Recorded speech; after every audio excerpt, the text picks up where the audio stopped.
Hello everyone, you are watching channel trending scholarship. So आज की video में हम बात करने वाले हैं मैक्स स्कॉलरशिप की। ये एक फुली फंडेड स्कॉलरशिप है जो कि आपको जापान की गवर्नमेंट जो है प्रोवाइड कर रही है।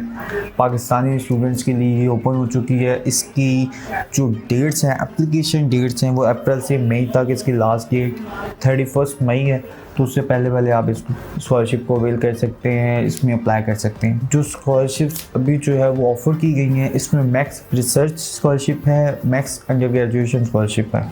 अब सेकंड में हम बात करते हैं कि मैक्स स्कॉलरशिप के कितने स्टेजेस होती हैं। तो इसमें आपके पास 3 स्टेजेस होती हैं। स्टेज 1 में जो है वो आपकी एप्लीकेशन पीरियड है, जो कि अप्रैल से मई तक के बिटवीन आप जो है वो अपनी एप्लीकेशन सबमिट करते हो।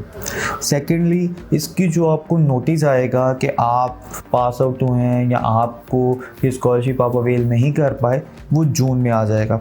सेकेंड स्टेज में आपका इंटरव्यू होता है और टेस्ट होता है, जो कि जुलाई में होगा और उसका रिज़ल्ट आपको अगस्त में मिलता है। थर्ड स्टेज आती है एडमिशन की, जिसमें अगस्त से लेके अक्टूबर तक आप जो अपने एडमिशन जापान के यूनिवर्सिटीज़ में अप्लाई करते हैं। मेट्रोपॉलिटन यूनिवर्सिटीज़ जितनी भी हैं जापान की, उनमें अप्लाई करें और यूनिवर्सिटी ट्रैक के थ्रू। तो आपकी क्लासेस जो हैं वो अप्रैल से सितंबर नेक्स्ट ईयर जो है वो स्टार्ट हो जाती हैं। इस पूरे प्रोसेस में आपको 1 साल लग जाता है। देन हम जो है इसके बारे में फर्दर आपको और ज़्यादा डिटेल्स बताते हैं, जिसमें इसके मेजर बेनिफिट्स आ जाते हैं। मेजर बेनिफिट्स में क्या है कि आपको स्कॉलरशिप में आपको फुली फंडेड है, जिसकी वजह से आपकी जो फ़ी होगी, ट्यूशन फ़ी किसी भी यूनिवर्सिटी में, वो वेव ऑफ हो जाती है। आपको कोई फ़ी पे नहीं करनी। इसके अलावा आपको 150 क्रोन जो है पर मंथ दिए जाते हैं। येन जो है वो उनकी करेंसी है जापान वालों की, वो आपको दिए जाएंगे।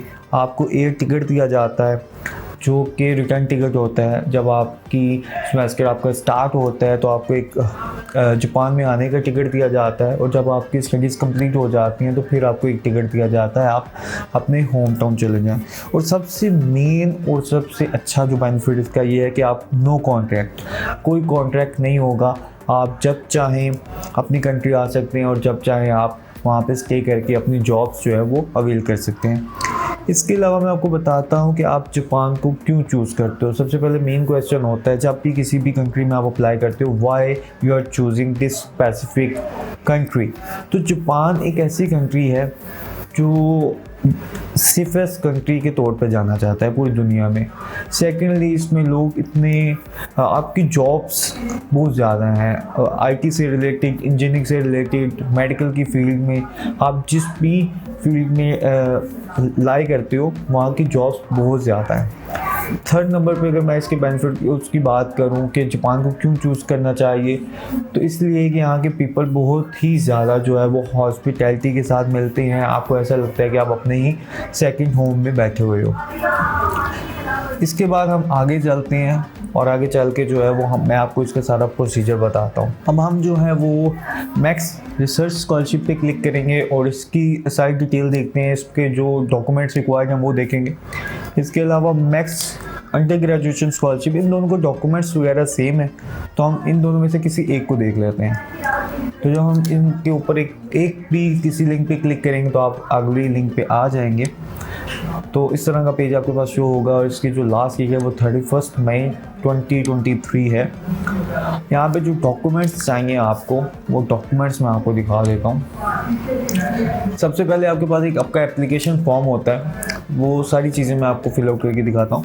सबसे पहले आपका अपना एप्लीकेशन फॉर्म होगा, उसके बाद एक प्लेसमेंट प्रेफरेंस एप्लीकेशन फॉर्म होता है। प्लेसमेंट प्रेफरेंस क्या होता है कि आपने टोक्यो में या जापान की कई सिटीज़ हैं उनमें अप्लाई करना है, कई यूनिवर्सिटीज़ में अप्लाई करना है, तो आपकी प्रेफरेंस क्या होगी, तो आप किसके थ्रू जो है इनको कैटेगरी में रिजॉल्व करोगे कि मैं इस यूनिवर्सिटी में अप्लाई करना चाहता हूँ या इस यूनिवर्सिटी में जाना चाहता हूँ, क्यों जाना चाहते हो। तो मतलब कि आप अपना इंटरेस्ट शो कर रहे हो कि आप जापान की इस यूनिवर्सिटी में क्यों स्टडी करना चाह रहे हो। इसके बाद field of study and research plan. Research plan के बारे में भी हम थोड़ी सी बात करते हैं, क्योंकि उसका टेम्पलेट भी हमारे पास है। इसके अलावा आपकी सारी जो ट्रांसक्रिप्ट हैं यूनिवर्सिटी से वो टेस्ट होनी चाहिए। सेकेंडली, जो भी सर्टिफिकेशंस है जिसको हम डिग्री कहते हैं वो यूनिवर्सिटी से आपके पास होनी चाहिए। और one of the most important, आपके पास आपके रिकमेंडेशन लेटर्स होने चाहिए। आपके प्रोफेसर से हो सकते हैं, डीन से हो सकते हैं, प्रेसिडेंट से हो सकते हैं, या आपके प्रीवियसली या प्रेजेंट एम्प्लॉयर जहाँ पे आप जॉब कर रहे हो वहाँ से भी हो सकते हैं। और इसका one of the most important factor जो है वो आइट्स होता है, जो कि ज़्यादातर बच्चों ने नहीं किया। तो IELTS is not mandatory for this scholarship, तो विदाउट आइट्स जो है ये स्कॉलरशिप अवेल कर सकते हैं। इसके अलावा इसमें कुछ जापानीज़ लैंग्वेज का भी जिक्र है, लेकिन आप उसकी फ़िक्र मत करें, वो भी कंपल्सरी नहीं है, उसके बगैर भी आप जो है वो एलिजिबल हैं इस स्कॉलरशिप को अवेल करने के लिए। देन हम आगे चलते हैं, आप इन तमाम चीज़ों को देखते हैं और हम इसकी वेबसाइट पर वापस आके मैं सारी चीज़ें आपको दिखाता हूँ। यहाँ पे है मार्कशीट फॉर्म जो कि आपने फिल आउट करना है। इसके अलावा आपके पास एप्लीकेशन फॉर्म आता है जो कि आपने फिल आउट करना है। आपकी डिग्रीज वगैरह आ जाती हैं, मैट्रिक, इंटर और आपकी जो भी है स्कूल की डिग्रीज, उसके अलावा यूनिवर्सिटी की डिग्रीज हैं और रिकमेंडेशन लेटर्स हैं। ये सारे वो डॉक्यूमेंट्स हैं जो कि आपको चाहिए होंगे। देन हम चलते हैं, अब ये एक गाइडलाइन है आपके पास। ये गाइडलाइन है जिसमें सबसे पहले बताया जा रहा है रिसर्च स्टूडेंट से मुतल्लिक क्या है, मतलब कि एक रिसर्च स्टूडेंट और एक डिग्री स्टूडेंट में फ़र्क क्या होता है। रिसर्च स्टूडेंट का फ़र्क ये होता है कि रिसर्च में जब आप इनरोल हो जाते हो ना किसी डिग्री में, तो क्या आपको 6 मंथ से लेके 2 ईयर्स तक, 6 मंथ से 2 ईयर्स तक जो है वो आप अपनी रिसर्च टॉपिक पे काम कर रहे हो, तो लैंग्वेज पे काम कर रहे हो, तो जापानीज़ लैंग्वेज पे काम कर रहे हो, तो उसको सीखते हो ताकि आप जो है वो अपनी डिग्री में या अपनी मास्टर डिग्री में जाके तो उसको बेहतर तरीके से उसके रिज़ल्ट को विजुलाइज कर सको। तो इसीलिए रिसर्च स्टूडेंट्स को 2 ईयर्स एक्स्ट्रा मिलते हैं कि वो अपने आप को प्रिपेयर कर सके अपनी मास्टर डिग्री के लिए। तो ये एक रिसर्च का डिफरेंस था जो उन्होंने यहाँ पे बताया भी हुआ, तो आप इसको एक दफ़ा रीड कर सकते हैं। इसके अलावा क्वालिफ़िकेशन, नेशनैलिटी, बैकग्राउंड्स वगैरह उन्होंने बताए हैं।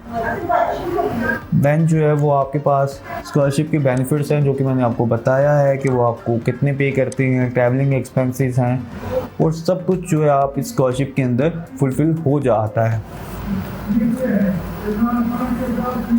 ये वो एप्लीकेशन फॉर्म है, एप्लीकेशन डॉक्यूमेंट्स हैं जो कि मैंने आप लोगों को पहले शो किए हैं, तो आप लोग जो है इसको देख सकते हैं। इसमें एक एप्लीकेशन फॉर्म है वो हम लोग देखते हैं। ये सारी चीज़ें हम जो है अभी इन सबको रीड आउट करते हैं और आप इनको एक दफ़ा रीड आउट कर सकते हैं ताकि आप लोग क्लियरली जो है आप लोगों के डाउट्स क्लियर हो जाएं। यहाँ पे इन्होंने सारा प्रोसीजर आपको एक्सप्लेन किया है, तो आप इस पर एक दफ़ा गाइडलाइन है लाजमी देखिएगा। ये आपके पास मार्कशीट डिटेल आ जाती है। अब कुछ स्टूडेंट्स कहते हैं कि हमारे जो मार्क्स हैं वो हमारी डिग्री के ऊपर हमारा CGPA बहुत अच्छा है, लेकिन जो हमें ट्रांसक्रिप्ट मिली है उसमें हमारी परसेंटेज कम है, तो क्या हम एलिजिबल हैं, नॉन एलिजिबल हैं? तो इसका सिंपल सा आंसर ये है कि आप लोग जो है अभी अप्लाई कर दें, तो होप फॉर द बेस्ट। हो सकता है कि उनके पास कैंडिडेट की तादाद कम जाए और आप जो है वो सिलेक्ट हो जाएं। तो लेकिन जो उनका क्राइटेरिया उधर उन्होंने लिखा हुआ है कि 85% से ज़्यादा होने चाहिए। तो जापानीज़ का जो क्राइटेरिया है वो 3 होता है, मैक्सिमम 3, मिनिमम 0। 0 पे फेल होता है, 3 उनका एक्सीलेंट होता है, लेकिन हमारे यहाँ पे 4 भी जाता है, 5 भी जाता है। तो इसलिए आपको ये सारी डिटेल्स यहाँ पे देनी है, इंटर की, मैट्रिक की और अदर वाली देनी है आपने। इसके अलावा चॉइसेस हैं। ये अंडर ग्रेजुएशन स्कॉलरशिप क्या है, आपके पास जो है वो रिसर्च वाला भी अवेलेबल होगा। सेकेंडली अगर हम इसके बाद चले जाते हैं तो ये एप्लीकेशन फॉर्म है। एप्लीकेशन फॉर्म में आपके पास जो है वो एट द लास्ट कुछ क्वेश्चन हैं, ये आपके सारा वो पूछा जा रहा है, डाटा पूछा जा रहा है जो कि आपने फिल आउट करना है। हर एक का डिफरेंट डाटा होता है, वो इसको अपने तरीके से फिल आउट करेगा। लेकिन अगर हम लास्ट पे चले जाएं, सो गाइस यहाँ पे आपको कुछ मोटिवेशनल क्वेश्चंस पूछे जाएंगे एप्लीकेशन फॉर्म में। हम उनका कुछ थोड़ा सा बैकग्राउंड में आपको बता देता हूँ। यह आ चुका motivation for study in Japan. What was the trigger for having an interest in Japan. तो इसमें आपने अपने इंटरेस्ट शो करने हैं, आपने उनको मेंशन करना है, जैसे you are very good in robotics, automobile, आप कल्चर के लिहाज से बहुत अच्छे हैं, आपको डिज़ाइनिंग के लिहाज से बहुत अच्छे हैं। तो आपके जो जो इंटरेस्ट है या आपको जापान को क्यों चूज़ कर रहे हो, वो सारे इंटरेस्ट आपने यहाँ पे बताने हैं कि जापान की ये चीज़ मुझे बहुत अच्छी लगी है, या हम मतलब जो भी चीज़ आपको अच्छी लगती है आपने इसको रिसर्च करना है ताकि ये आपका प्लस पॉइंट हो सके। सेकंड क्वेश्चन जो है, why do you choose Japan as a destination to study graduate level education. तो आप इसमें जो है वो उनकी रिसर्च लैब्स के बारे में बात करें, उनकी यूनिवर्सिटीज़ के बारे में, उनकी कंपनीज़ के बारे में, उनकी रिसर्च वर्क के बारे में। तो जापान के बारे में आपने कुछ रिसर्च करनी है, उसके बाद जो है आप इस क्वेश्चन का आंसर कर सकते हैं। थर्ड नंबर पे आ जाता है आपके पास, what kind of thing do you think you can contribute to Japan and your home country through your experience of studying in Japan। तो इसमें क्या करना है, link your country strength with Japan and show your motivation to contribute, मतलब skill exchange, culture exchange, and क्या आप और आपकी होम कंट्री और आपकी सेकंड कंट्री जो जापान है, इन दोनों के साथ क्या फ़ायदा होगा, आप क्या कंट्रीब्यूट करोगे। तो इसके बारे में आपने उनके बताना है कि कल्चर एक्सचेंज होगा और जो भी बेनिफिट्स आप देख सकते हो वो सारी चीज़ें आपने हमें बतानी है। इसके अलावा यहाँ पे इन्होंने कुछ जापान और इंग्लिश का उन्होंने एक लैंग्वेज एबिलिटी बनाई हुई है, तो this is not mandatory for your scholarship, तो इसको आप लीव आउट कर सकते हो। इसके अलावा ये सारा आपका एप्लीकेशन फॉर्म है, डेट ऑफ एप्लीकेशन आपने साइन करके इसको A4 पे प्रिंट करना है और इसको सबमिट करने का तरीका भी मैं लास्ट में बताता हूँ। देन हम आगे चलते हैं। नेक्स्ट पे आता है आपका प्लेसमेंट प्रेफरेंस एप्लीकेशन फॉर्म। तो ये रिसर्च वर्क का था जो मैंने स्टूडेंट्स का आपको बताया था। इसमें आपने जो है वो बताना है कि आप किसी की यूनिवर्सिटीज़ को चूज़ कर रहे हो preference order, but it may not be matched because of budgetary reason, मतलब कि हो सकता है वो आपके प्रेफरेंस में ना चले, तो आपको फर्स्ट चॉइस के अलावा सेकंड चॉइस पे जो है वो एडमिशन दें, तो ऐसा भी हो सकता है। तो इसको आपने बहुत ध्यान से करना है और आपकी जो प्रेफरेंस होगी आप उस पर पहले रिसर्च करेंगे, फिर जो है वो अपनी प्रेफरेंस को बताएंगे। Field of study and research plan. तो अब टिप्स क्या होती हैं, मैं आपको कुछ टिप्स देता हूँ रिसर्च प्लान लिखने के लिए। सबसे पहले आप लिखें, उसको फिर सर्च करें आप क्या लिखेंगे। आपने अपना प्रीवियसली देखना है कि आप क्या रिसर्च कर चुके हो या आपने क्या अपना प्रोजेक्ट किया था बैचलर में, अब मास्टर के लिए आप क्या करने वाले हो, तो आपने उसको थोड़ा सा ना इंटरलिंक करना होता है। तो आप जो लिखोगे उसको सर्च करो, उसको सर्च करने के बाद फिर उसे अलाइन करो, फिर लिखो। तो इस तरह जब आप 2-3 दफ़ा करेंगे तो आपका एक बहुत ही अच्छा सा रिसर्च प्लान तैयार हो जाएगा। इसमें कुछ चीज़ें मैं बताता हूँ। Dedicate yourself to make convincing proposal. तो आप इसको एंजॉय करोगे जब आप एक कन्विंसिंग प्रपोजल लिखेंगे। सेकेंडली, आपने अपने सीनियर से, प्रोफेसर से फीडबैक लेते रहें और आपके जो सीनियर्स होंगे जो पहले आपकी यूनिवर्सिटीज़ में जा चुके हैं या रिसर्च प्लान लिख चुके हैं, स्कॉलरशिप को वेल कर चुके हैं, आप उनको जो है उनसे हेल्प ले सकते हैं। Then make it easy to understand, focus on value of your idea. आप जो भी लिखना चाह रहे हो खुद से लिखें, ये नहीं किसी से कॉपी पेस्ट नहीं करना, और अपना आइडिया जो है उसको विजुलाइज करने की कोशिश करो कि आपको खुद समझ हो, पता हो कि आप क्या करना चाह रहे हो। And add references to data to support your hypothesis. तो आपने अपना कुछ रेफरेंस देने हाइपोथेसिस के लिए। यहाँ पे देखें 3 चीज़ें लिखी हुई हैं, past and present field of study. तो यहाँ पे आपने क्या प्रूफ करना है, आपने अपने फ्यूचर गोल्स प्रूफ करने हैं। रिसर्च प्लान क्या होता है, आपको फ्यूचर गोल्स हैं कि आप जापान में आके क्या चीज़ प्रूव करोगे, क्या किस चीज़ पे आप जो है वो टेक्निक यूज़ करोगे, किस चीज़ पे महारत हासिल करना चाहते हो या किस चीज़ में आप आगे रिसर्च वर्क करना चाह रहे हो। तो ये चीज़ वो जानना चाहते हैं आपके जापान आने से पहले। तो ये सारी चीज़ें आपने उन्हें बतानी है। एंड पे आ जाता है आपका रिकमेंडेशन लेटर, जो कि जापान वालों ने, मैक्स स्कॉलरशिप वालों ने अपना दिया है, लेकिन ये जो है ये परमानेंट नहीं है, ये चेंज हो सकता है। आपको 2 चाहिए recommendation letter, try to attach आप 2 करें। तो इससे क्या करते हैं, इससे वो वैल्यूएट करते हैं आपकी क्रेडिबिलिटी कि आप कितने अच्छे परफॉर्म करते रहे हो। तो इसके अलावा आप अपने इंस्टीट्यूशन से, अपने प्रोफेसर से, किसी से भी ले सकते हो। जैसे कि उन्होंने बताया था, आपने जिसका थीसिस लिखा है उस सुपरवाइज़र से ले सकते हैं, हेड ऑफ डिपार्टमेंट से ले सकते हैं, इलेक्ट्रिकल, मैकेनिकल, सिविल, जिस भी डिपार्टमेंट के हैं। तो आप अगर कहीं पे जॉब कर रहे हो तो उसके मैनेजर से, उसके CEO से, उसके हेड से, या जहाँ भी आप करंट एम्प्लॉयर हैं। इसके अलावा जो है वो हाँ, आप अपने रिकमेंडर से कह सकते हैं, वो किसी भी तरह का आपको जो है वो टेम्पलेट के तौर पर रिकमेंडेशन लेटर दे सकता है। You can write even your own recommendation letter and you can check it by yourself. And कहीं से भी कॉपी मत करें और भी स्पेसिफिक, आपके पास कोई इतना मुश्किल नहीं होता ये रिकमेंडेशन लेटर लिखना। यहाँ पे कुछ क्वेश्चंस भी हैं, आप उनको भी देख सकते हैं। तो अगर आप मैक्स स्कॉलरशिप की रिकमेंडेशन लेटर को फॉर्म को करते हैं तो आपको उन क्वेश्चंस का आंसर देना होगा। नहीं तो आप ये देख सकते हैं, any other formats of recommendation letter will be accepted. तो अगर आपके पास कोई भी रिकमेंडेशन लेटर है वो एक्सेप्टेड है, आप उसको अपलोड कर सकते हैं। लास्ट पे चलते हैं। लास्ट पे है सर्टिफिकेट ऑफ हेल्थ। अभी स्टार्टिंग पे स्टेज 1 पे हमें सर्टिफिकेट ऑफ हेल्थ की ज़रूरत नहीं है, लेकिन स्टेज 2 में जाके होगी जब आप टेस्ट और इंटरव्यू के लिए जाएंगे।